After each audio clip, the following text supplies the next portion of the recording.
반맨 에세이. 몸 안에서 분열 없이. 아침에 성경 읽기 진도를 따라 여호수아서를 기도하며 읽었습니다.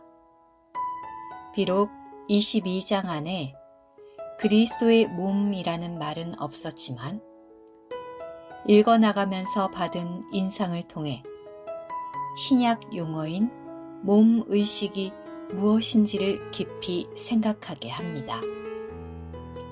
그 당시 이스라엘 백성들은 이 땅에서 하나님의 산 간증을 짊어진 유일한 선민이었습니다. 그러나 신약 시대인 요즘은 내면적 유대인들이자 단체적인 아브라함의 씨인 그리스도의 몸이 그리스도의 간증을 책임지고 있습니다. 성경은 예전에 이스라엘 백성이 경험한 것은 우리에게 본보기이며 시대의 끝에 살고 있는 우리에게 경고가 되어야 한다고 말씀합니다. 이스라엘 민족이 가나안 땅을 정복하는 과정에서 르우벤 지파와 갓 지파와 므낫세 반 지파는 요단강 저편 야셀 땅과 길르앗 땅이 가축 기르기에 적당하므로 다른 지파들보다 먼저 그곳을 분깃으로 취합니다. 그 후 그들은 모세에게 굳게 약속한 대로 처자와 가축은 일단 그곳에 남겨두고 용사 4만 명이 요단강을 건너 가나안 정복 싸움에 참여합니다.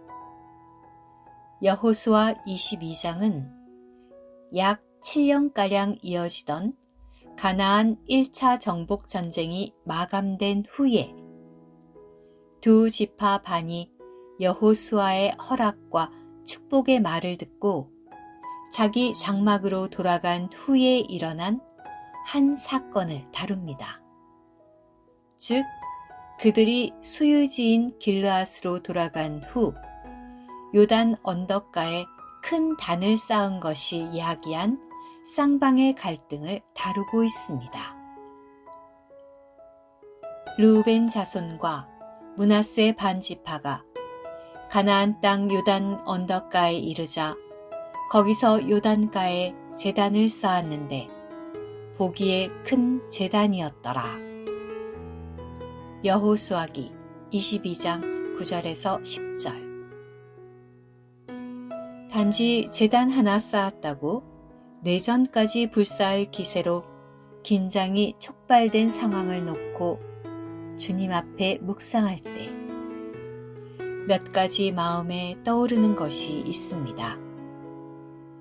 또한 오늘날도 마땅히 분열에 대해 이러한 즉각적인 반응이 있어야 함에도 전반적으로 감각이 많이 무뎌져 있는 것 같아 주님께 죄송한 마음이 있습니다.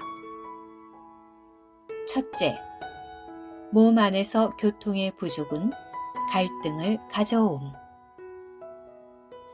이스라엘 자손은 두 지파 반이 예루살렘 외에 또 다른 제단을 쌓은 것은 결과적으로 여호와를 거역하려는 움직임이라고 보았습니다.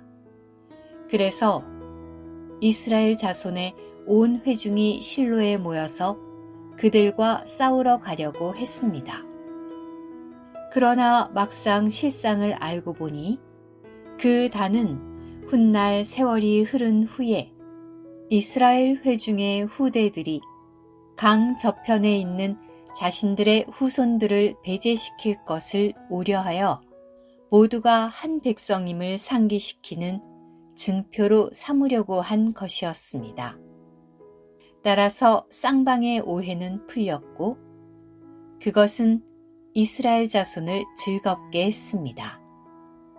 이 대목을 묵상할 때 비록 좋은 취지로 어떤 것을 실행하지만 충분한 교통이 없을 때 몸 안에서 불필요한 오해와 염려를 가져올 수 있음을 봅니다. 오 주님, 몸 안에서 어떤 것을 추진할 때 순간순간 멈추어 서서 다른 지체들과 교통하는 법을 더 배우기를 얼마나 사모하는지요.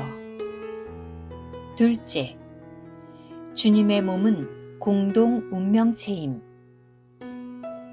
강을 건너 따지러 간 측이 두 지파 반쪽에서 제시한 논리는 세라의 아들 아간이 온전히 바칠 물건에 대해 범죄함으로 이스라엘 온 회중에 진노가 임했고 그의 죄악으로 멸망한 자가 그 한 사람만이 아니었다는 것이었습니다.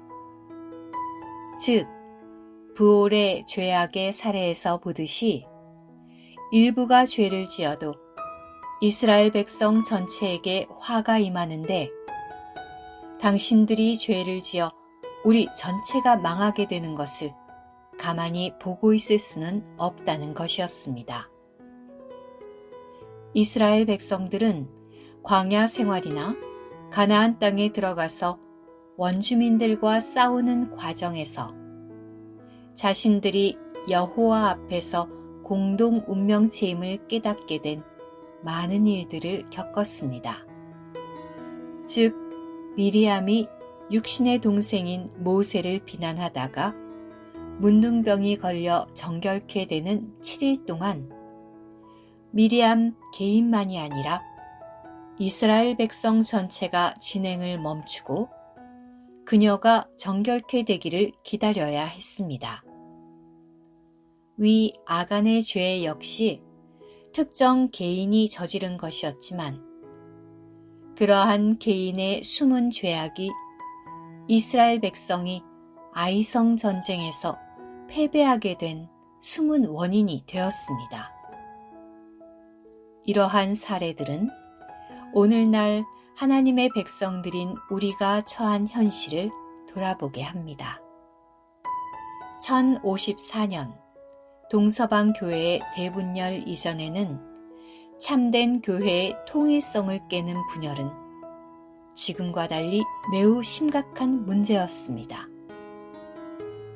그러나 대적에 의해 한번 분열이 있게 되자 그 후 분열의 분열을 거듭해왔습니다. 따라서 이러한 시대적인 흐름의 반간증으로 서 있는 주의 회복이 이 분열의 문제를 심각하게 다루는 것은 당연한 일입니다. 고린도 교회의 예에서 보듯이 교회 안에 온갖 추악한 문제들은 이 분열이 근본 뿌리입니다. 셋째, 세대 교체에서 오는 위기 관리. 저들이 요단강가에 단을 세운 것은 향후 다음 세대끼리 있을 수 있는 갈등을 미리 고려한 조치였습니다. 우리가 신앙생활하는 외부 환경이 급격히 세속화되고 또 적그리스도화되는 현재와 같은 상황에서 변함없이 하나의 간증을 유지하면서 믿음의 선진들이 전해준 고귀한 신앙 유산들을 후대까지 이어가는 문제는 결코 소홀히 할 수 없는 과제입니다. 넷째, 몸 안에서 자기 유익을 먼저 구한 데서 오는 부작용. 사실 이런 모든 문제들은 두 지파 반이 이스라엘 백성 전체의 필요보다는 자신들의 필요를 먼저 고려한 것에 그 뿌리를 두고 있습니다. 이처럼 영적인 세계에서조차도 주님의 몸의 필요보다도 자신의 필요를 먼저 고려하는 것은 흔히 보는 일입니다.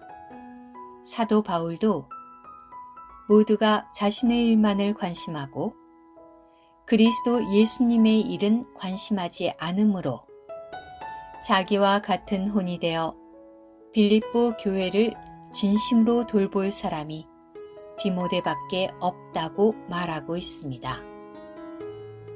이런 묵직한 주제들을 주님 앞에서 묵상할 때 여호수아 22장은 더 이상 구약의 이야기가 아니었습니다.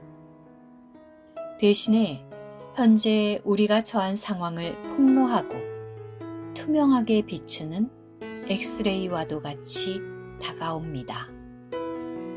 오 주 예수님, 우리의 피 속에 녹아있는 이런 개인주의와 자기중심적인 생활 방식에서 철저하게 구원받기 원합니다. 좋은 땅이신 만유를 포함한 그리스도를 온전히 누릴 수 있도록 우리 모두가 한 백성, 한 몸, 하나의 우주적인 교회로 서 있게 하여 주옵소서. 아멘.